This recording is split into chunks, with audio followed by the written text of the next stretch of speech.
नमस्कार दोस्तों, crescent education classes में आप सभी का स्वागत है। दोस्तों आज भारतीय राज्य व्यवस्था के अंतर्गत टॉपिक है मंत्री परिषद, राज्यपाल एवं राज्य विधानमंडल। आज है दोस्तों पार्ट 7। रोज शाम को हम दोस्तों आपको क्विज करवाते हैं। भारतीय राज्य व्यवस्था की स्पेशल सीरीज चला रखी है क्योंकि आगे जो एग्जाम होने वाले हैं यूके पीसीएस का एग्जाम है और आरओ एआरओ का भी एग्जाम है। यहाँ पर आपको भारतीय राज्य व्यवस्था से बहुत सारे प्रश्न दोस्तों देखने को मिलेंगे। तो ये यूके पीसीएस स्पेशल वीडियो आज दोस्तों हम आपको 40 से ज्यादा एमसीक्यू करवाएंगे। 3 टॉपिक हमने एक साथ जोड़े हैं, मंत्री परिषद, राज्यपाल एवं राज्य विधानमंडल। स्मार्टली आपको यहाँ पर एमसीक्यू की मदद से बहुत सारी नॉलेज देने का प्रयास करेंगे। आपको डेफिनेटली वीडियो हेल्प करेगी आगामी एग्जाम में, चाहे आप पीसीएस की तैयारी कर रहे हो, पुलिस की, पटवारी की, आरओ एआरओ की, सभी के लिए महत्वपूर्ण है। आरओ एआरओ के दोस्तों एडमिट कार्ड आ चुके हैं। यूके पीसीएस की वेबसाइट, यूके पीएससी की वेबसाइट से आप दोस्तों क्या कर सकते हैं, उसको डाउनलोड कर सकते हैं। कल मैंने वीडियो बनाई थी, वहां से आप अपना एडमिट कार्ड डाउनलोड कर लेना। 27 मार्च को आपका एग्जाम है, 3 अप्रैल को दोस्तों पीसीएस का एग्जाम है। तो इनको ध्यान में रख के ही ये दोस्तों वीडियोस बनाई जा रही है। स्पेशल वीडियोस आपको प्रोवाइड करवाएंगे। भारतीय राज्य व्यवस्था एक बहुत इंपॉर्टेंट टॉपिक दोस्तों यहाँ पर होने वाला है, चाहे वो पीसीएस का एग्जाम हो, चाहे आरओ एआरओ का एग्जाम। तो जितने भी लोग हमारे साथ एक बार जुड़ गए हैं, वीडियो को लाइक कर दें और अपने दोस्तों के बीच में शेयर कर दें, और चैनल पर पहली बार आ रहे हैं तो सब्सक्राइब करना ना भूलें। तो चलिए आज की वीडियो को शुरू करते हैं, क्योंकि बहुत ज़्यादा एमसीक्यू हमने आज डिस्कस करने हैं, तो जल्दी जल्दी इसको आज खत्म करेंगे। तो चलिए शुरू करते हैं। आज का पहला प्रश्न है, प्रधानमंत्री की नियुक्ति का प्रावधान संविधान के किस अनुच्छेद के अंतर्गत किया गया है।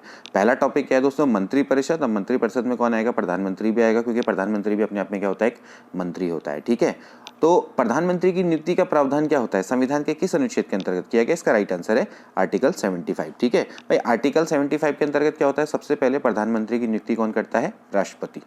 ठीक है, राष्ट्रपति। और फिर प्रधानमंत्री की सलाह पर अन्य मंत्रियों की नियुक्ति राष्ट्रपति के द्वारा की जाती है। ऐसे क्या होता है, राज्य में भी होता है। सबसे पहले राज्यपाल मुख्यमंत्री की नियुक्ति करेगा, ठीक है, फिर मुख्यमंत्री की सलाह पर अन्य मंत्रियों की नियुक्ति राज्यपाल करेगा। ठीक है, तो वही कॉन्सेप्ट जो सेंटर पे चलता है वही आपका स्टेट पे चलता है, बस थोड़ा सा इस चीज को ध्यान में रखना है। ठीक है, अब एक अगला क्वेश्चन देखिए, थोड़ा सा फैक्चुअल क्वेश्चन है, निम्नलिखित में से कौन प्रधानमंत्री बनने के समय पे लोकसभा के सदस्य थे। अब थोड़ा सा ये एक ऐसा क्वेश्चन है कि अगर आपको याद है तो ठीक है, अगर नहीं याद आएगा तो इसको बिल्कुल भी टच मत करना। ठीक है, अब देखो यहाँ पर इसका राइट आंसर है चंद्रशेखर। देखिए जो चंद्रशेखर हैं ये उस समय पर लोकसभा के सदस्य थे। बाकी बात करेंगे जैसे एचडी देवगौड़ा है, चाहे डॉक्टर मनमोहन सिंह है, चाहे आपके इंद्र कुमार गुजराल हैं, दोस्तों ये उस समय पे राज्यसभा के सदस्य थे। लेकिन जो चंद्रशेखर थे ये बलिया उत्तर प्रदेश में है, लोकसभा निर्वाचन क्षेत्र है, तो वहां पर ये लोकसभा के सदस्य थे। ठीक है, 1990 से लेकर 1991 तक ये हमारे भारत के प्रधानमंत्री रहे हैं। ठीक है, चलिए आगे बढ़ेंगे।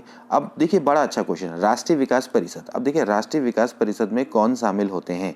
राष्ट्रीय विकास परिषद एक बहुत इंपॉर्टेंट दोस्तों, नेशनल डेवलपमेंट काउंसिल एनडीसी से भी बहुत सारे प्रश्न आते हैं। ठीक है, तो कौन इसमें शामिल होते हैं, तो इसमें क्या होते हैं दोस्तों, अगर आप चारों ऑप्शन को देखेंगे तो सभी राज्यों के मुख्यमंत्री इसमें शामिल होते हैं। ध्यान रखना है, पूछा जाता है कि राष्ट्रीय विकास परिषद का गठन कब किया गया, तो इसका गठन किया गया था 6 अगस्त 1952। ठीक है, पहले क्या होता था, पंचवर्षीय योजनाओं के अनुमोदन को राष्ट्रीय विकास परिषद ही करता था। ठीक है, अब तो पंचवर्षीय योजनाएं नहीं, अब तो योजना आयोग का तो खेल ही खत्म हो गया, उसके बदले कौन आ गया, नीति आयोग गया। ठीक है, तो ध्यान रखना जो राष्ट्रीय विकास परिषद है इसका पदेन अध्यक्ष कौन होता है, वैसे प्रधानमंत्री होता है। ठीक है, तो इसके सदस्य की अगर मैं बात करूं तो यहाँ पर मैं लिख लेता हूँ, आप चाहो तो नोट डाउन कर लेना। पहले प्रधानमंत्री आएगा, इसके सदस्यों में दोस्तों क्या आएंगे, सभी कैबिनेट मंत्री आते हैं। ठीक है, सारे कैबिनेट मंत्री इसके अंतर्गत आते हैं।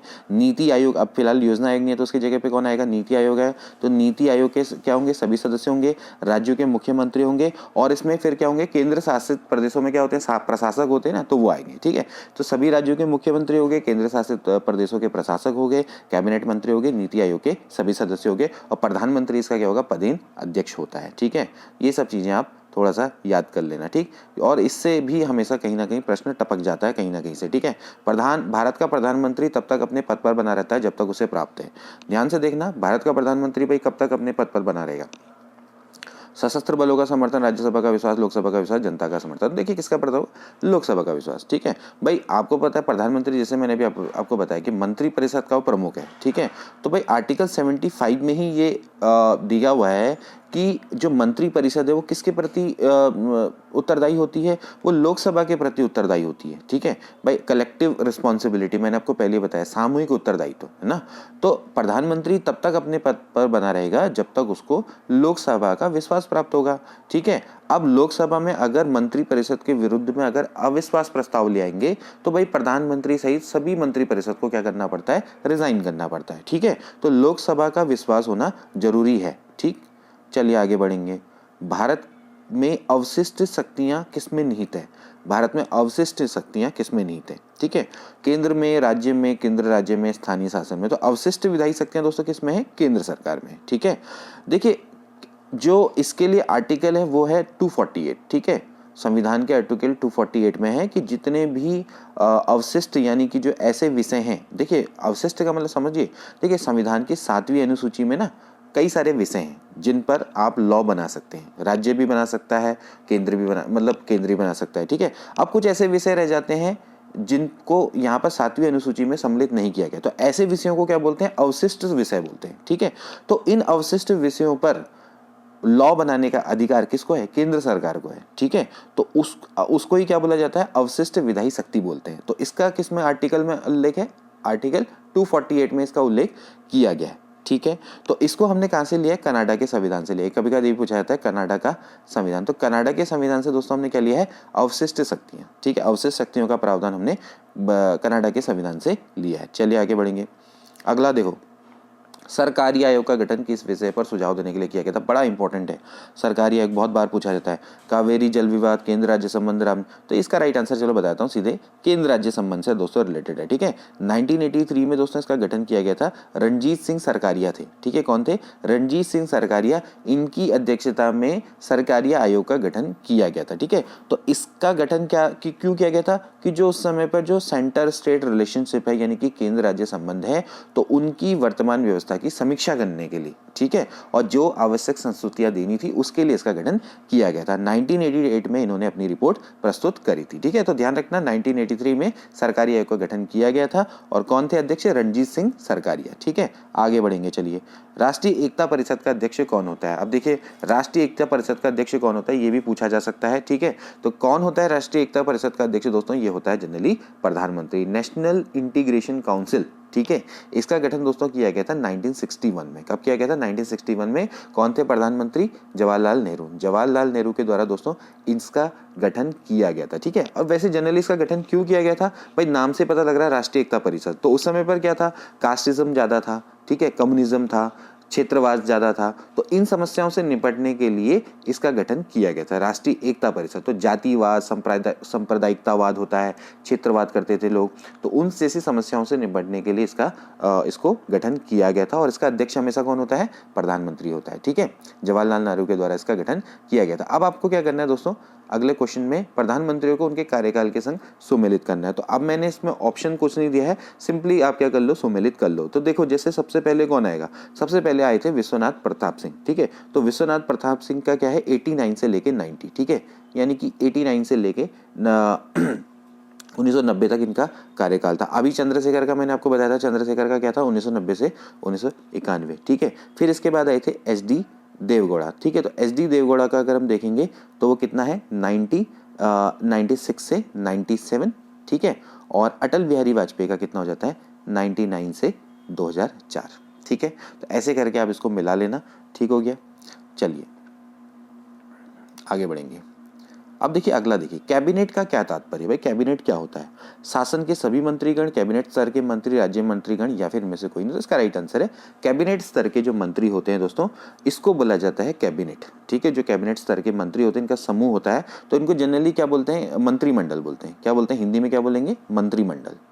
ठीक है, देखिए अगर आप बात करेंगे जो हमारा मूल संविधान है तो वहां पर कैबिनेट, मंत्रिमंडल शब्द का प्रयोग नहीं था। ठीक है, बाद में क्या हुआ कि भाई 44वां संविधान संशोधन हुआ 1978 और इसके द्वारा ही क्या हुआ? मंत्रिमंडल शब्द का प्रयोग होने लगा। ठीक है, 352 आर्टिकल है, इसके अनुच्छेद के अंतर्गत मंत्रिमंडल शब्द का प्रयोग किया गया। ठीक है, तो मंत्रिमंडल होता क्या है?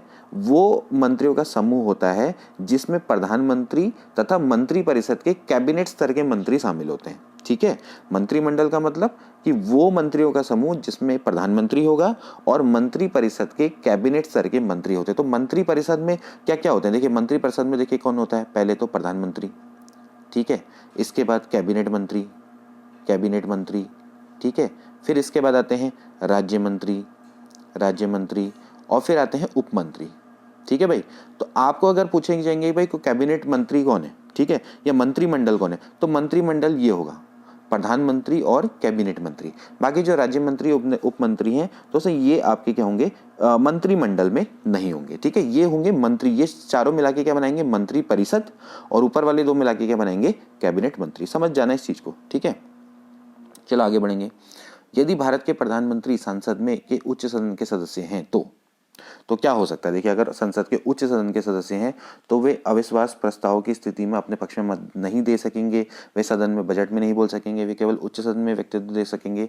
उन्हें प्रधानमंत्री पद की शपथ ग्रहण करने के बाद 6 माह के अंतर्गत निम्न सदन का सदस्य बनना पड़ेगा। क्या इसका राइट आंसर होना चाहिए दोस्तों, इसका राइट आंसर है कि वे अविश्वास प्रस्ताव की स्थिति में अपने पक्ष में मत नहीं दे सकेंगे, ठीक है। अरे भाई देखिए, जब आप जिस सदन, उच्च सदन कौन सा होता है दोस्तों, वो होता है राज्यसभा, ठीक है। तो आप क्या हैं, आप लोकसभा के अध्यक्ष हैं, ठीक है, मतलब आप लोकसभा में अपने आप को रिप्रेजेंट कर रहे हैं। तो आप वहां पर मत कैसे देंगे, अविश्वास प्रस्ताव मान लेते हैं आपके खिलाफ लाया जाता है, तो जब आप उस सदन के सदस्य ही नहीं है तो आप उसमें वोट कैसे दे सकते हैं, ठीक है। अब जो अविश्वास प्रस्ताव होता है वो हमेशा कहाँ लाया जाता है, लोकसभा में, ठीक है। तो अब जब लोकसभा के सदस्य नहीं है तो वोट कैसे देंगे। तो सीधी बात है कि आप वोट देने के लिए क्या होना चाहिए, आपको उसी सदन का सदस्य होना चाहिए। तो अगर आप राज्यसभा में हैं तो आप राज्यसभा में तभी वोट दे पाएंगे जब आप उसके सदस्य होंगे, ठीक है।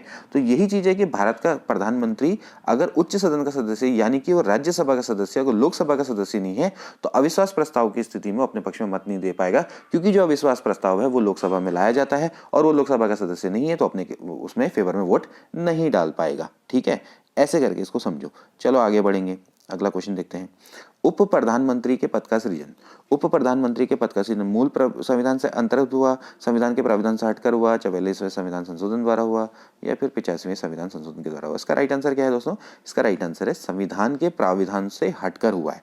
देखिए, संविधान में उप प्रधानमंत्री के पद का कोई प्रावधान नहीं है, लेकिन समय समय पर क्या हुई, भाई रूलिंग पार्टी आई, उन्होंने क्या किया, संविधान से हटकर उप प्रधानमंत्री के पद का सृजन किया। जैसे कि जवाहरलाल नेहरू के टाइम पर कौन था, सरदार वल्लभ भाई पटेल क्या थे, उप प्रधानमंत्री थे, ठीक है। तो ये संविधान के प्राविधान से हटकर हुआ है, ठीक है। चलिए आगे बढ़ेंगे, थोड़ा इसको छोटा करें, हो जाएगा, बिल्कुल हो जाएगा। चलो, भारतीय देखिए, निम्नलिखित संविधान संशोधन में ये कौन स्पष्ट करता है कि मंत्रिमंडल के कुल मंत्रियों की संख्या प्रधानमंत्री को सम्मिलित करते हुए लोकसभा के सदस्यों की कुल संख्या के 15% से अधिक नहीं होगी। अच्छा क्वेश्चन है, ठीक है, और ये मैं आपको पहले ही बता चुका हूँ, ठीक। तो इसका राइट आंसर क्या है दोस्तों, बी वाला, ठीक है। भाई जो 91वां यानी कि 91वां जो संविधान संशोधन था ये हुआ था 2003 में, ठीक है। तो इसमें क्या लिखा गया है कि भाई जो लोकसभा के कुल सदस्यों की 15% से अधिक मंत्रिमंडल के मंत्रियों की संख्या नहीं हो सकती, ठीक है। तो सीधी बात है, देखिए मंत्रिपरिषद में क्या होता है, जनरली प्रधानमंत्री भी होता है, ठीक है। तो भाई सीधी बात है कि जो मंत्रिपरिषद है उसमें कुल संख्या है, मतलब कि वो 15% से अधिक नहीं हो सकती, किससे, लोकसभा के कुल सदस्यों से, ठीक है। यानी कि उसका 15% आप निकाल लीजिए, उससे अधिक नहीं होनी चाहिए, ठीक है, प्रधानमंत्री को भी सम्मिलित करते हुए, क्योंकि प्रधानमंत्री भी क्या होता है, अपने आप में एक मंत्री होता है, जैसे कि मैंने आपको पहले बता दिया, लेकिन वो होता क्या, मंत्रिपरिषद का अध्यक्ष होता है। तो ये है आपका 91वां संविधान संशोधन, ठीक है। अगला देखो, अब देखिए राज्यपाल पर आधारित आपको प्रश्न लिखेंगे। निम्नलिखित में से कौन राज्यपाल को पद की शपथ दिलाता है। राज्यपाल को पद की शपथ कौन दिलाता है दोस्तों, वो दिलाता है उच्च न्यायालय का मुख्य न्यायाधीश, ठीक है। इसके लिए संविधान का आर्टिकल है 159, ठीक है। राज्यपाल क्या करता है, उच्च न्यायालय के मुख्य न्यायाधीश की से शपथ ग्रहण करता है, ठीक है। अदरवाइज अगर उच्च न्यायालय का मुख्य न्यायाधीश नहीं होगा तो फिर क्या होगा कि भाई जो न्यायालय का जो वरिष्ठतम न्यायाधीश होगा वो उसको शपथ ग्रहण करवाएगा, ठीक है। अगला देखिए, राज्यपाल के वेतन और भत्ते दिए जाते हैं। राज्यपाल के वेतन और भत्ते कहाँ से देंगे, राज्य की संचित निधि से, भारत की संचित निधि से, आकस्मिकता निधि से, या फिर ए और बी दोनों से। देखिए राज्यपाल के वेतन और भत्ते राज्य की संचित निधि से दिए जाते हैं। इसके लिए आर्टिकल है 202, ठीक है। आर्टिकल 202 में क्या लिखा हुआ है, फिर जो राज्यपाल के वेतन और भत्ते हैं या उससे जितने भी संबंधित व्यय होंगे वो राज्य के कंसोलिडेटेड फंड से दिए जाएंगे, ठीक है। इसी तरह से जैसे राज्य का विधानसभा अध्यक्ष है, उपाध्यक्ष है, उच्च न्यायालय के न्यायाधीश हैं, उनके वेतन भत्ते भी राज्य की संचित निधि से दिए जाते हैं, ठीक है। अगला देखो, राज्य सरकार का संवैधानिक प्रमुख कौन होता है, तो राज्य सरकार का संवैधानिक प्रमुख दोस्तों कौन होता है, वो राज्यपाल होता है। इसके लिए आर्टिकल है 154। राज्य सरकार का संवैधानिक प्रमुख दोस्तों क्या होता है, राज्यपाल ही होता है। उसकी कार्यपालिका शक्ति उसी में निहित होती है, वो अपने अधीनस्थों के माध्यम से क्या करता है, कार्य करवाता है, ठीक है। तो ध्यान रखना कि राज्य का संवैधानिक प्रमुख कौन होता है दोस्तों? वो होता है राज्यपाल होता है। ठीक है, राज्यपाल के संदर्भ में निम्न में से कौन सा कथन सत्य नहीं है? वह राज्य की विधायिका का अंग होता है, बिल्कुल सही है, ये तो होता ही है। ठीक है, वह मृत्युदंड को क्षमा कर सकता है? नहीं। देखिए, मृत्युदंड को क्षमा करने की पावर राज्यपाल में नहीं होती, वो राष्ट्रपति में होती है। ठीक है, तो भाई आर्टिकल है 161, देखिए वो क्षमा दे सकता है, ठीक है, प्रविलंब कर सकता है, विराम कर सकता है, ठीक है, कोई भी दंड है उसको थोड़ा देर के लिए निलंबित कर सकता है, लेकिन जो मृत्युदंड है उसको क्षमा नहीं कर सकता। उच्च न्यायालय के न्यायाधीशों की नियुक्ति नहीं करता है, देखिए बिल्कुल सही, उच्च न्यायालय के न्यायाधीशों की नियुक्ति कौन करता है? राष्ट्रपति करता है। ठीक है, और उसके पास आपातकालीन शक्तियां नहीं है, ये भी बिल्कुल सही है, वो राष्ट्रपति के पास होती है। ठीक है, तो वो मृत्युदंड को क्षमा कर सकता है दोस्तों, ये गलत है। ठीक है, अगला देखिए, किसी राज्य के राज्यपाल द्वारा जारी अध्यादेश का अनुमोदन होना आवश्यक है। किसी राज्य के राज्यपाल द्वारा जारी अध्यादेश का अनुमोदन होना आवश्यक है, किसके द्वारा दोस्तों? राज्य विधानमंडल के द्वारा। ठीक है, कोई भी राज्यपाल है, जैसे हमने बताया था राष्ट्रपति अध्यादेश जारी करता है 123 से, ऐसे ही दोस्तों क्या करता है? राज्यपाल भी अध्यादेश जारी करता है आर्टिकल 213 से। ठीक है, लेकिन जो भी वो ऑर्डिनेंस पास करेगा, ठीक है, तो वो क्या होगा? वो राज्य विधानमंडल के द्वारा उसका अनुमोदन दोस्तों होना आवश्यक है। ठीक है, राज्य विधानमंडल के अनुमोदन के बिना क्या कहते हैं, वो नहीं हो पाएगा। ठीक है, तो उसका अनुमोदन दोस्तों होना आवश्यक है। ठीक है, चलिए आगे बढ़ेंगे।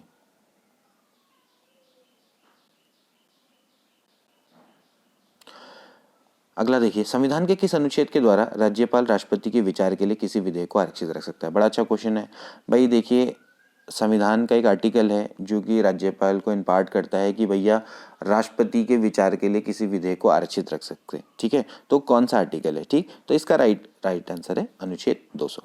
ठीक है भाई, जब भी कोई विधेयक राज्यपाल के समक्ष प्रस्तुत किया जाता है तो राज्यपाल को दोस्तों अधिकार होता है कि वह विधेयक पर अपनी अनुमति दे या ना दे, या फिर वो क्या कर दे, उसको राष्ट्रपति के विचार के लिए आरक्षित रख दे। सीधी बात है, अगर उसको समझ नहीं आ रहा तो क्या करेगा? राष्ट्रपति के लिए उसको आरक्षित रख देगा, या तो अनुमोदन देगा या तो नहीं देगा, या फिर उसको राष्ट्रपति के लिए सुरक्षित रख देगा। ठीक है, अगला देखो, विधानसभा के सदस्यों की न्यूनतम आयु निर्धारित की गई है। भाई विधानसभा के सदस्यों की न्यूनतम आयु कितनी निर्धारित की गई है दोस्तों? इसका राइट आंसर क्या है? इसका राइट आंसर है 25। ठीक है, विधानसभा के सदस्यों की जो न्यूनतम आयु है वो कितनी है? 25 है, आर्टिकल है 173। ठीक है, तो विधानसभा के सदस्य बनने के लिए न्यूनतम आयु 25 वर्ष होनी चाहिए। ठीक है, लेकिन अगर आपसे बोलेंगे विधान परिषद, तो विधान परिषद, देखिए विधानसभा है, यहाँ पर विधान परिषद की बात करेंगे तो उसके लिए 30 वर्ष होनी चाहिए। ठीक है, विधान परिषद का सदस्य बनने के लिए 30 वर्ष, लेकिन विधानसभा का सदस्य बनने के लिए 25 वर्ष। ठीक है, चलिए आगे बढ़ेंगे। किसी राज्य का प्रथम विधि अधिकारी कौन होता है? किसी राज्य का प्रथम विधि अधिकारी कौन होता है? तो दोस्तों कौन होता है? महाधिवक्ता। ठीक है, जहां भी पोस्ट निकली आर ओ की। ठीक है, ठीक, एडवोकेट जनरल। तो किसी भी राज्य का प्रथम विधि अधिकारी दोस्तों कौन होता है? महाधिवक्ता होता है। आर्टिकल है 165। ठीक है, प्रत्येक राज्य का राज्यपाल, ठीक है देखिए, जो आर्टिकल 165 क्या कहता है कि प्रत्येक राज्य का राज्यपाल उच्च न्यायालय के न्यायाधीश नियुक्त होने के लिए योग्यता रखने वाले किसी व्यक्ति को महाधिवक्ता नियुक्त कर सकता है। ठीक है, तो महाधिवक्ता किसको बनाया जाता है? जो राज्य का उच्च न्यायालय का न्यायाधीश नियुक्त होने की योग्यता रखता है। ठीक है, तो महाधिवक्ता यानी कि एडवोकेट जनरल उसी को बनाया जाएगा जो हाईकोर्ट का न्यायाधीश बनने की योग्यता रखता है, तो उसी को राज्यपाल क्या बना सकता है? महाधिवक्ता बना सकता है। ठीक है, राज्य सरकार का प्रथम विधि का अधिकारी होता है और इसके वेतन और भत्तों का निर्धारण भी राज्यपाल के द्वारा ही किया जाता है। ठीक है, अगला देखेंगे, भारत के राज्यों के विधानमंडलों में उच्च सदन कौन सा है? तो उच्च सदन दोस्तों कौन सा होता है दोस्तों? वो होता है विधान परिषद। ठीक है, विधान परिषद दोस्तों क्या होता है? उच्च सदन होता है। ठीक है, आर्टिकल कौन सा है? 168। ठीक है, तो किसी भी राज्य में क्या होता है? विधानमंडल में 2 सदन होते हैं। ठीक है, जैसे कि पहला क्या होता है? विधान परिषद, जिसको कि क्या बोलते हैं? उच्च सदन, और दूसरा क्या होता है? विधानसभा, जिसको कि क्या बोलते हैं? निम्न सदन। ठीक है, अब जहां पर क्या होगा? केवल एक ही सदन होगा, वहां पर क्या होगा? विधानसभा होगी। जैसे उत्तराखंड में क्या है? केवल एक ही सदन है, क्या है? विधानसभा है। ठीक है, अब कुछ राज्यों में क्या है? वहां पर विधान मंडल है, विधान यानी कि वहां पर विधान परिषद भी है जो कि उच्च सदन है, और कई जगह पे क्या है मतलब कि विधान परिषद भी है और विधान सभा भी है, तो वहां क्या कहलाता है? विधान मंडल कहलाता है। समझ रहे हैं ना? हमारे यहाँ जो विधान मंडल है, हमारे यहाँ विधान मंडल में क्या है दोस्तों? खाली एक राज्यपाल है और एक विधानसभा है, जबकि वहां क्या है? विधान मंडल में विधान परिषद भी है, राज्यपाल भी है और विधान परिषद भी है। ठीक है, कुछ राज्यों की बात कर रहा हूं मैं। ठीक, तो विधान परिषद क्या है दोस्तों, एक आपका उच्च सदन है और यहाँ क्या है, न्यूनतम आयु कितनी होनी चाहिए, 30 साल होनी चाहिए, ठीक है, जबकि विधानसभा के लिए 25 साल होनी चाहिए, ठीक। अगला देखेंगे, भारतीय संविधान के अनुसार राज्यों की विधायिका में सम्मिलित है। तो राज्यों की विधायिका में क्या क्या सम्मिलित है दोस्तों, मैंने आपको पहले बता दिया क्या क्या होना चाहिए, राज्यपाल, विधानसभा एवं विधान परिषद जहां इनका अस्तित्व है, ठीक है। तो भाई आर्टिकल है 168, तो भाई क्या होगा, राज्यपाल भी होगा, विधानसभा भी होगी, विधान परिषद। अब हमारे यहाँ क्या है, केवल राज्यपाल और विधानसभा। उत्तराखंड में क्या है, राज्यपाल और विधानसभा, ठीक है। अब विधान परिषद जहां पर होगी वहां पर की बात है, ठीक है, जहां इनका अस्तित्व था। क्योंकि जो विधान परिषद है दोस्तों, ये एक ऐसी परिषद है जिसको भंग नहीं किया जा सकता लेकिन समाप्त किया जा सकता है। अब ये क्वेश्चन भी बनता है कितने बार, ठीक है। कई जगह पे क्या है कि इसको समाप्त कर दिया गया है, कई जगह पे इसको मतलब अभी रखा गया, सस्टेन किया गया, ठीक है। जैसे कि अगर हम बात करें तो पश्चिम बंगाल में जैसे समय पे, ठीक है, ऐसे ही जैसे अभी आंध्र प्रदेश में है, ठीक है, बिहार में है, महाराष्ट्र में, ठीक है। वैसे पश्चिम बंगाल में तो गठन करने का निर्णय लिया गया, ठीक है। तो ऐसे से करके है, ठीक। इसी तरह से और भी कई राज्यों में है, जैसे तेलंगाना में भी है, ठीक, उत्तर प्रदेश में भी है। तो यहाँ पर आपका क्या है कि विधान परिषद भी है, विधानसभा भी है, और लेकिन उत्तराखंड की बात करेंगे तो केवल यहाँ पर क्या है आपका विधानसभा है, ठीक है, और राज्यपाल हो गया, ठीक। तो इसके बाद अगला क्वेश्चन देखिए, मुख्यमंत्री के संबंध में निम्नलिखित कथनों में से कौन सा सत्य है, आपको ये बताना है। तो वह सामान्यतः राज्यपाल द्वारा चयनित होता है, वह राज्यपाल द्वारा औपचारिक नियुक्ति पाता है, विधानसभा में बहुमत दल प्राप्त दल के सदस्यों द्वारा चुना जाता है, उसके पद पर बना रहना बहुत से कारकों पर निर्भर करता है, ठीक है। देखिए इसका राइट आंसर क्या है, ए वाला। देखिए जो मुख्यमंत्री है इसके संबंध में आर्टिकल कौन सा है, 164, बहुत इंपॉर्टेंट है। मुख्यमंत्री की नियुक्ति कौन करता है दोस्तों, राज्यपाल करता है, ठीक है। और अन्य मंत्रियों की नियुक्ति क्या होता है, राज्यपाल मुख्यमंत्री की सलाह पर करता है, ठीक है। तो जितने भी मंत्री हैं वो राज्यपाल के प्रसाद पर्यंत तक अपना पद को धारण करते हैं। तो इसका मतलब क्या है कि जो राज्यपाल है वो मुख्यमंत्री की नियुक्ति करता है, ठीक है, ना कि उसका चयन करता है। तो देखा जाए तो ये कथन दोस्तों आपका सत्य नहीं है, ठीक है। आपको बताना है कि ये कथन सत्य नहीं है, ठीक। तो कौन सा कथन सत्य नहीं है कि वह राज्यपाल सामान्यतः राज्यपाल द्वारा चयनित होता है, वो चयनित नहीं होता है, क्या होता है, उसकी मुख्यमंत्री की नियुक्ति करता है। बाकी देखिए राज्यपाल द्वारा औपचारिक नियुक्ति पाता है, विधानसभा में बहुमत प्राप्त दलों के सदस्यों द्वारा चुना जाता है, और पद पर बना रहना बहुत से कारकों पर निर्भर करता है, ठीक है। अगला देखिए, भारत के किसी राज्य का राज्यपाल बनने वाली पहली महिला, तो भारत के किसी राज्य की राज्यपाल बनने वाली पहली महिला कौन थी दोस्तों, सरोजनी नायडू थी, ठीक है। इनको राज्यपाल के पद पर नियुक्ति किया गया था, ठीक है। कब किया गया था, 15 अगस्त 1947 को, ठीक है, 15 अगस्त 1947 को किया गया था। और ये कहाँ की राज्यपाल रही हैं, उत्तर प्रदेश की, ठीक है, यूपी की राज्यपाल रह चुकी हैं। अगला देखिए, निम्न में से किसका विघटन नहीं किया जा सकता परंतु समाप्त किया जा सकता है। अभी मैंने आपको बताया कि भाई देखिए जो राज्य विधान परिषद है इसका दोस्तों आप विघटन तो नहीं कर सकते लेकिन इसको समाप्त कर सकते हैं, ठीक है। अनुच्छेद है 169, ये पहले भी हमने आपको बताया, ठीक है।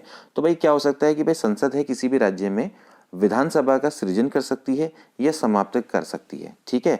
तो विधान परिषद एक ऐसा सदन है जिसको आप समाप्त तो कर सकते हैं लेकिन उसको विघटन नहीं कर सकते, बड़ा इंपॉर्टेंट है, ठीक है। अगला देखेंगे, राज्य के में दूसरे सदन की स्थापना या उसे रद्द करने संबंधित कौन सी प्रक्रिया सही है। दूसरे सदन की स्थापना या उसे रद्द करने से संबंधित कौन सी प्रक्रिया सही है, आपको दोस्तों ये बताना है, ठीक है।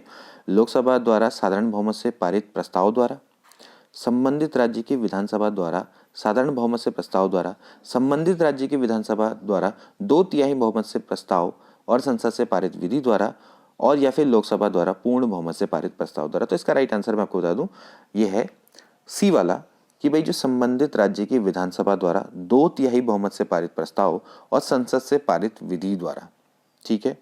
तो अगर संसद में अगर आपको दूसरे सदन की स्थापना करनी है, दूसरा सदन कौन सा होता है, अभी हमने बात करी विधान परिषद, ठीक है। तो अगर आपने उसको सृजन करना है तो जो संबंधित राज्य की विधानसभा के द्वारा 2/3 बहुमत चाहिए होगा, और पारित प्रस्ताव चाहिए होगा, और संसद से पारित आपको लॉ बनाना पड़ेगा, ठीक है। तो ध्यान रखना कि संबंधित राज्य की विधानसभा द्वारा 2/3 बहुमत से पारित प्रस्ताव और संसद से पारित विधि के द्वारा आपका क्या बनता है, विधान परिषद बनता है, ठीक है। अगला देखिए, विधानसभा के विघटन के बाद उसका अध्यक्ष अपने पद पर बना रहता है। देखिए यही चीज आपकी लोकसभा के संदर्भ में भी आती, ठीक है। देखिए कब तक बना रहता है, जब तक कि विधानसभा के विघटन के पश्चात गठित विधानसभा की पहली बैठक से ठीक पहले तक, ठीक है। तो भाई ऐसे ही लोकसभा में भी होता है, ठीक है। भाई लोकसभा का जो अध्यक्ष है वो अपने पद पर बना रहता है जब तक क्या होगा कि भैया नई जो आपकी लोकसभा जब तक गठित नहीं होगी, उससे उसकी बैठक होने वाली होगी, उससे ठीक पहले तक लोकसभा अपने अध्यक्ष अपने पद पर बना रहता है। तो ऐसे ही क्या होता है, विधानसभा के विघटन के बाद भी जो उसका अध्यक्ष है वो अपने पद पर बना रहता है। कब तक बना रहेगा, कि जब तक आपकी जो नई विधानसभा गठित होगी उसकी पहली बैठक होने वाली होगी, तब तक वो बना रहेगा अपने पद पर। ठीक है, बड़ा इंपॉर्टेंट है ये कॉन्सेप्ट भी। अगला देखिए, विधानसभा का सदस्य निर्वाचित हुए बिना कोई मंत्री किस अवधि तक अपने पद पर बना रह सकता है। अब ये भी कॉन्सेप्ट मैंने आपको पहले बताया था, जैसे ये अभी चल रहा है कि देखिए अभी भाई पुष्कर सिंह धामी अभी मुख्यमंत्री बनने की चाह हो रही है उनकी, क्योंकि लेकिन वो तो खुद अपनी सीट से हार गए। तो अब होगा क्या कि उनको क्या करेंगे, उनके बदले कोई विधायक अपनी सीट जोड़ेगा। तो उसमें क्या होगा कि वो 6 माह तक वो बने रह सकते हैं अपने पद में, यानी उनको क्या करना पड़ेगा, उपचुनाव कराने पड़ेंगे और वहां पर उनको क्या बनना पड़ेगा, उस विधानसभा का सदस्य बनना पड़ेगा। तो यहाँ पर आप देख लीजिए, विधानसभा का सदस्य निर्वाचित हुए बिना भी कोई मंत्री किस अवधि तक अपने पद पर रह सकता है, 6 माह तक वो दोस्तों बना रह सकता है। ठीक है, और तब तक उसको क्या करना पड़ेगा, सदस्यता प्राप्त करनी पड़ेगी। इसका मतलब है कि इलेक्शन करवाने पड़ेंगे, उपचुनाव कराने पड़ेंगे, तो उसको सदस्यता लेनी पड़ेगी विधानसभा की। ठीक है, अगला देखिए, राज्य की विधानसभा के 17 का आदेश किसके द्वारा किया जाता है। तो ऑफकोर्स किसके द्वारा किया जाएगा दोस्तों, राज्यपाल के द्वारा किया जाएगा। आर्टिकल है 174। ठीक है, 174। तो राज्यपाल क्या करता है, विधानमंडल का या तो एक सदन है या फिर दोनों सदन है, उसमें क्या कर सकता है, जितने भी 17 उनको आउट कर सकता है, जस्ट लाइक जैसे राष्ट्रपति करता है। ठीक है, उनका 17 भी कर सकता है। ठीक है, और पहली मैंने बोला कि पहली बैठक और जो दूसरी बैठक है उसके बीच में जो अंतराल है दोस्तों, वो क्या होना चाहिए, 6 महीने से अधिक का नहीं होना चाहिए। अगला देखेंगे, यदि किसी राज्य की विधानसभा का अध्यक्ष पद त्यागना चाहे तो वह अपना त्याग पत्र किसको देगा। तो किसको देगा दोस्तों, आप किसको देगा, उपाध्यक्ष को। जैसे लोकसभा अध्यक्ष क्या करता है, अपने त्यागपत्र लोकसभा उपाध्यक्ष को देता है, तो ऐसे ही दोस्तों क्या करता है, जो विधानसभा का अध्यक्ष है वो विधानसभा उपाध्यक्ष को अपना त्यागपत्र देता है। ठीक है, बहुत इंपॉर्टेंट है, इसको आप ध्यान में रखना। अगला देखेंगे, भारत के किस राज्य में सर्वप्रथम महिला मुख्यमंत्री बनी थी। तो कौन बनी थी दोस्तों, उत्तर प्रदेश में बनी थी सुचेता कृपलानी। ठीक है, नाम लिख लेना, सुचेता कृपलानी, सुचेता कृपलानी। ठीक है, ये भारत के किसी भी राज्य की मुख्यमंत्री बनने वाली पहली महिला थी। 1963 में दोस्तों ये उत्तर प्रदेश राज्य की मुख्यमंत्री बनी थी। ठीक है, अगला क्वेश्चन देखेंगे, किसी राज्य के मुख्यमंत्री से संबंधित निम्नलिखित कथनों में से कौन से सत्य नहीं आपको बताना है। ठीक है, देखिए, मुख्यमंत्री राज्यपाल द्वारा नियुक्त किए जाते हैं, ये तो हमने अभी पढ़ा, बिल्कुल सही है। ठीक है, सामान्यतः मुख्यमंत्री मंत्रिपरिषदों की बैठक की अध्यक्षता करते हैं, बिल्कुल सही है। ठीक है, राज्यपाल मुख्यमंत्री की सलाह पर अपने समस्त कृतियों का प्रयोग करते हैं। देखिए, ये आपका क्या है, बिल्कुल सही नहीं है। ठीक है, अगला तो देखेंगे, मंत्रियों की नियुक्ति राज्यपाल मुख्यमंत्री की सलाह पर करते हैं, बिल्कुल सही है। ठीक है, देखिए, राज्यपाल पे क्या होता है ना दोस्तों, एक अपना विवेकाधिकार भी होता है। ठीक है, ऐसी बात नहीं है कि वो मुख्यमंत्री की सभी बातों को मानने के लिए बाध्य है। ठीक है, तो राज्यपाल को क्या है दोस्तों, विवेकाधीन शक्तियां प्राप्त हैं, तो वो अपने सभी कृतियों के लिए मुख्यमंत्री की सलाह पर कार्य करने के लिए बाध्य नहीं होता है। ठीक है, सलाह वो ले सकता है लेकिन उनको करने के लिए बाध्य नहीं होता है। ठीक है, चलिए आगे बढ़ेंगे। जम्मू एंड कश्मीर के मुख्यमंत्री का कार्यकाल कितना होता है। देखिए, जम्मू और कश्मीर के जो मुख्यमंत्री का कार्यकाल होता है वो कितना होता है, जितना हम मानते हैं, जितना भाई राज्य विधानसभा का कार्यकाल होता है। तो एक्चुअली देखा जाए तो कितना है वहाँ पर, 5-6 वर्ष है।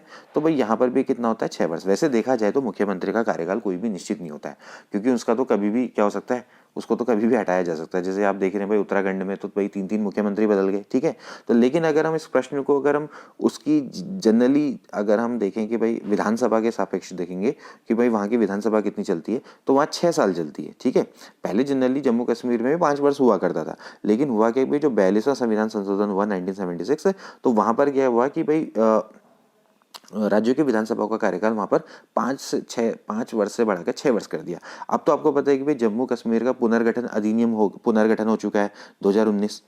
अभी आपको पता है कि भाई जो जम्मू कश्मीर है वहाँ पर धारा 370 हट चुकी है। ठीक है, मतलब आर्टिकल 370 हट चुका है। तो अब क्या हो जाएगा कि वहाँ की विधानसभा का पुनर् जो कार्यकाल है वो 5 वर्ष हो जाएगा दोबारा से। ठीक है, तो उसका अभी तो देखा जाए तो अभी के परिप्रेक्ष्य में जो इसका राइट आंसर वो 6 वर्ष होना चाहिए, लेकिन अभी आगे क्या होगा, 5 वर्ष हो जाएगा। ठीक है, तो ध्यान रखना कि क्योंकि अब तो भैया आपको पता है कि जो जम्मू कश्मीर का पुनर्गठन अधिनियम 2019 अब हो चुका है। ठीक है, तो पुनः उनकी विधानसभा का कार्यकाल कितना हो जाना चाहिए, 5 साल हो जाना चाहिए। ठीक है, अगला देखेंगे, वह राज्य जहाँ विधान परिषद नहीं है। अब देखिए, ये क्वेश्चन वाला आ गया कि जहाँ पर विधान परिषद नहीं है। तो देखिए, अभी मैंने आपको बताया था उत्तर प्रदेश में है, महाराष्ट्र में है, कर्नाटक में है, लेकिन राजस्थान में नहीं है। ठीक है, राजस्थान में नहीं है, ठीक है। जम्मू कश्मीर में थी पहले, अब तो खैर जम्मू कश्मीर का तो विघटन ही हो गया, ठीक है, तो हम जम्मू कश्मीर का तो नहीं बात करेंगे। जैसे बिहार है, महाराष्ट्र है, कर्नाटक है, उत्तर प्रदेश है, तेलंगाना है, ठीक है, यहाँ पर आपका क्या है, विधान परिषद है, लेकिन राजस्थान में नहीं। अब पश्चिम बंगाल में बात चल रही है कि वहाँ पर विधान परिषद अब गठित होगी, ठीक है। अगला देखिए, विधानसभा के सदस्यों की निर्हरताओं से संबंधित प्रश्नों पर अंतिम निर्णय किसके द्वारा किया जाता है। विधानसभा के सदस्यों की अगर निर्हरताएं हैं, उनसे संबंधित अंतिम निर्णय कौन करेगा? कौन करेगा दोस्तों? वो करेगा राज्यपाल, ठीक है। भाई विधानसभा के सदस्यों का जो भी डिस्क्वालिफिकेशंस है, उनसे संबंधित कोई भी निर्णय है, वो किसके द्वारा किया जाता है? राज्यपाल। लेकिन वो क्या करेगा? निर्वाचन आयोग से पहले सलाह लेगा, ठीक है, उसकी सलाह पर ही करेगा। अगला देखिए, किसी राज्य के विधान परिषद में राज्यपाल द्वारा कितने सदस्यों का मनोनयन किया जाता है? बड़ा अच्छा क्वेश्चन है दोस्तों। इसका राइट आंसर क्या है? इसका राइट आंसर है कुल सदस्यों की संख्या का 1/6, ठीक है।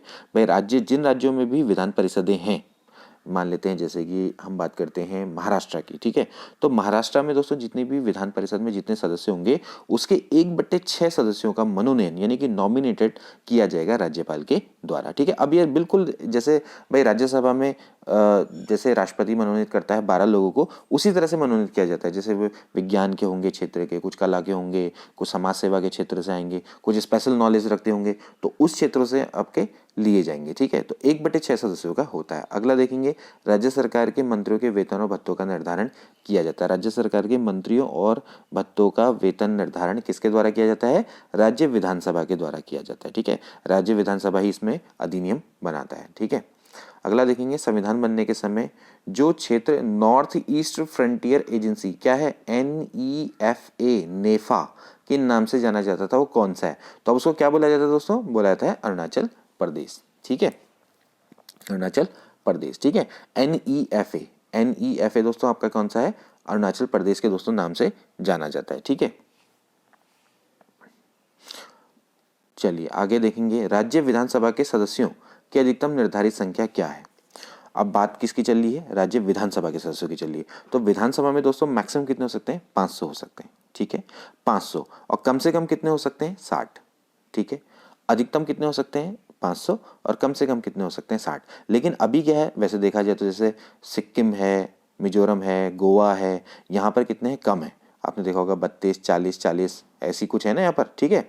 तो अभी फिलहाल देखा जाए तो अधिकतम दोस्तों कितनी हो सकती है? 500 हो सकती है, मिनिमम 60 हो सकती है। लेकिन इसमें कुछ अपवाद हैं, जैसे मैंने आपको बता दिया, गोवा में कम है और पुदुचेरी में भी कम है। पुदुचेरी में तो 30 है, अभी सबसे मिनिमम है पुदुचेरी में, ठीक है। सबसे छोटी विधानसभा है पुदुचेरी में। और सबसे बड़ी कौन सी विधानसभा है? यूपी, उत्तर प्रदेश, वहां पर कितनी है? 403। अभी आपने देखा होगा 403 सीटें थी।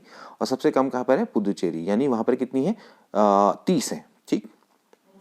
और लेकिन अगर नियम की बात करें तो कितना? 500 और 60, ठीक है। राज्य की वास्तविक कार्यपालिक शक्ति का प्रयोग किसके द्वारा किया जाता है? मतलब जो एक्चुअल एग्जीक्यूटिव पावर होती है वो किसके पास होती है? वो एक्चुअली दोस्तों किसके पास होती है? मुख्यमंत्री के पास होती है, ठीक है।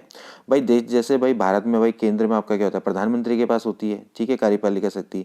अब ऐसे ही यहाँ पर भी क्या होता है भाई, जो वास्तविक होती है मुख्यमंत्री के पास होती है। अब जैसे केंद्र में क्या होता है? औपचारिक प्रमुख। अब कौन होता है? औपचारिकता रूप में प्रमुख होता है राष्ट्रपति। ऐसे ही यहाँ पर भी क्या होता है? राज्यपाल होता है। लेकिन जो वास्तविक शक्तियां होती हैं वो मंत्री परिषद में निहित होती है, यानी कि प्रधानमंत्री में एक तरह से निहित होती है, ठीक है। अब जो राज्य का जो मंत्री परिषद का जो प्रमुख है वो कौन है?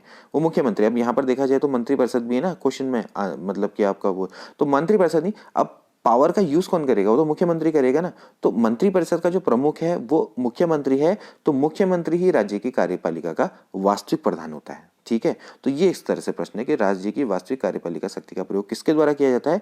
तो वो किया जाता है मुख्यमंत्री से। ऐसे ही जो केंद्र है, केंद्र की वास्तविक कार्यपालिका शक्ति का प्रयोग प्रधानमंत्री के द्वारा किया जाता है, ठीक है। अगला देखेंगे, राज्यों के वित्तीय लेखाओं पर नियंत्रण करता है, कौन करेगा?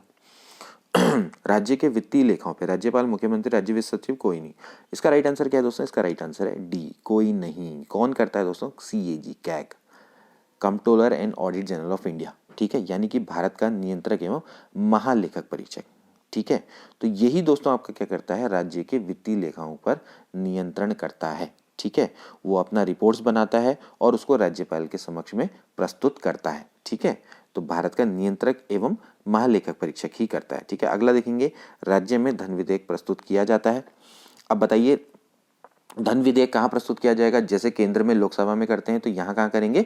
विधानसभा में करेंगे। ठीक है, तो भाई आपका क्या हो गया? केवल विधानसभा में ही किया जाता है। जो मनी बिल है वो केवल विधानसभा में प्रस्तुत किया जाता है। ठीक है, अगला देखेंगे, निम्नलिखित में से संविधान का कौन सा अनुच्छेद है जो जम्मू कश्मीर को विशेष राज्य का दर्जा प्रदान करता है? तो देखिए अब तो आप जानते हैं कि भाई आर्टिकल 370 है, आर्टिकल 370 तो डिमोलिश कर दिया गया है। तो अब हमें पता है कि भाई जो भाग 21 है, अनुच्छेद है 370, यहाँ पर क्या था कि भाई जम्मू कश्मीर है उसमें विशिष्ट प्रावधान किए गए थे। मैं थोड़ा सा हिस्ट्री आपको बताता हूँ। देखिए 1947 में 26 अक्टूबर 1947 में भाई जो राजा हरि सिंह थे, वहाँ के राजा हरि सिंह, इन्होंने दोस्तों क्या किया था? विलय पत्र पर हस्ताक्षर किए थे और जो जम्मू कश्मीर है उसको भारतीय संघ में शामिल हो गया था, शामिल कर दिया था। ठीक है, हुआ क्या था कि देखिए जब देसी रजवाड़े मिला रहे थे लौह पुरुष हमारे वल्लभ भाई पटेल, तो जब लौह पुरुष मिला रहे थे तो तीन लोगों ने मना कर दिया था जोड़ने से इंडिया में। ठीक है, मना क्या कर दिया था? तो 3 लोगों को जोड़ा, अलग तरीके से जोड़ा गया। ठीक है, एक तो जूनागढ़ का इलाका हो गया। ठीक है, इसके अलावा जम्मू कश्मीर भी उसमें से था। ठीक है, तो जम्मू कश्मीर में क्या था कि विलय पत्र के द्वारा यहाँ पर उसको जोड़ा गया। कुछ जगह पे तो मतदान कराया गया कि वहाँ की जनता क्या चाहती है। अब जो जम्मू कश्मीर का राजा था उस समय पे राजा हरि सिंह था, तो इसने क्या किया? 26 अक्टूबर 1947 में क्या किया कि विलय अधिपत्र पर हस्ताक्षर करके जम्मू कश्मीर को भारतीय संघ में मिला दिया। ठीक है, और इस अधिपत्र में क्या होता है कि जनरली जैसे कि आपके जितने विदेशी मामले हैं या आपके रक्षा संबंधित मामले हैं वो भारत सरकार को सौंप दिए गए। फिर अनुच्छेद 370 के तहत पे जम्मू कश्मीर को विशेष राज्य का दर्जा दिया गया। ठीक है, लेकिन अब तो आपको पता है कि भाई अभी हाल में ही 2019 में संसद की संस्तुति से भाई जो 370 है इसको आप क्या कर दिया गया है? विशेष स्थिति को समाप्त कर दिया गया है। ठीक है, भाई राष्ट्रपति ने क्या किया? एक जियो जारी किया, उसके तहत पे 2019 में अब देखा जाए तो जम्मू कश्मीर का क्या हो चुका है? पुनर्गठन हो चुका है। अब जम्मू कश्मीर को आपके 2 केंद्र शासित प्रदेशों में तोड़ दिया गया, जम्मू कश्मीर एंड लद्दाख। ठीक है, तो ये सब चीजें आपको पता होनी चाहिए। ठीक, तो दोस्तों आज के लिए इतना ही। 43 क्वेश्चन हो चुके हैं और बहुत सारी चीज़ें आपको आई होप जानने को मिली होंगी। ऐसी वीडियो के लिए दोस्तों आप हमारे चैनल को सब्सक्राइब कर सकते हैं। अगला टॉपिक भी बताता हूँ, संघ एवं राज्य संबंध पर आधारित आप क्वेश्चन पढ़ के आना। इसके अलावा न्यायपालिका पे भी आधारित आप क्वेश्चन आपको देखने को मिलेंगे। तो संघ, राज्य संबंध और न्यायपालिका, इसको आप पढ़ लेना, इस पर आधारित आपको MCQ बताएंगे। मिलते हैं अगली वीडियो में। Good bye.